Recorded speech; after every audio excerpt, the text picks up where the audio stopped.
Seul un miracle pourrait permettre à Kevin Olimpa de porter de nouveau les couleurs du SCO. Depuis plusieurs semaines, le gardien prêté sans option d'achat par les Girondins de Bordeaux souffre du genou. Lundi, il a passé des examens qui ont révélé une blessure au cartilage plus grave que prévu. Une information gardée secrète par le club jusqu'à ce matin, puisque lors de l'enregistrement de l'émission Fou de Foot, Olivier Piqueux, le manager général d'Angesco, a confirmé en exclusivité la nouvelle. Kevin Olimpa devrait être forfait pour les 10 dernières rencontres de championnat. Kevin Olimpa, et d'après les informations que nous avons, il ne jouera pas face à Caen et il ne jouera peut-être même plus du tout de la saison. Il a des problèmes au genou depuis un petit bout de temps et là on s'aperçoit qu'il va rentrer à Bordeaux. Il a un problème au cartilage de stade 3, donc voilà ce qu'a constaté notre staff médical. Donc saison terminée. Saison qui risque d'être compromis d'ici à la fin. Ouais. Ça risque difficile pour lui. Donc il retourne à Bordeaux, il va y avoir une nouvelle analyse qui va être faite par le staff médical là-bas. Et après on prendra la décision s'il doit se faire opérer ou suivre un traitement. Mais bon, il ne jouera pas, il ne jouera plus avec le SCO jusqu'à la fin de la saison. Donc on risque de ne plus revoir Kevin Olimpa. C'était sans doute son dernier match sous les couleurs d'Angesco, puisqu'on sait que logiquement il devrait retourner au Girondins de Bordeaux. Moins d'un miracle, on a vu d'autres miracles, la médecine a été capable de faire d'autres miracles, mais bon, c'est vrai que sur le constat médical aujourd'hui, la situation est compliquée.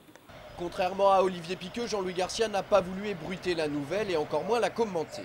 Le technicien angevin nous a juste laissé entendre que Kevin ne pourrait pas tenir sa place lors des 2 prochaines rencontres contre Caen et Brest.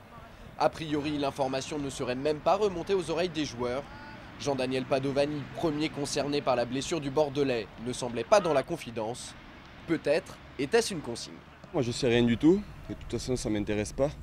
Moi je me concentre comme j'ai fait depuis le début sur mon boulot, sur ce que j'ai à faire, que ce soit à l'entraînement ou que ce soit en réserve quand je vais jouer en réserve. Donc voilà, peut-être qu'il y en a qui le savent, mais moi je ne fais pas trop attention à ça. Non. Il n'empêche, le natif de Perpignan va quand même retrouver une place de titulaire dès lundi contre Caen, et ce jusqu'à la fin de saison, avec la ferme intention de prouver à tout le monde qu'il a le niveau.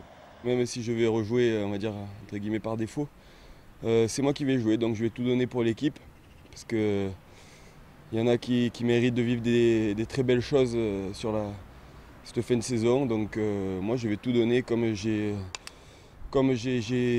toujours fait.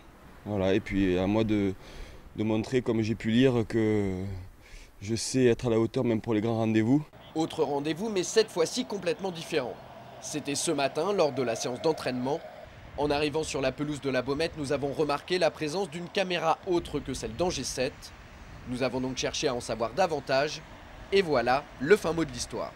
Je suis venu faire un sujet sur Anthony Modeste. C'est pas très original, mais comme c'est le meilleur buteur de la Ligue 2 et que tout le monde en parle, et comme l'équipe TV s'intéresse à la Ligue 2 à travers plusieurs équipes et parle régulièrement de la Ligue 2 tous les vendredis, je suis venu voir Anthony Modeste. L'équipe TV à Angers juste pour toi, ça fait quoi Anthony?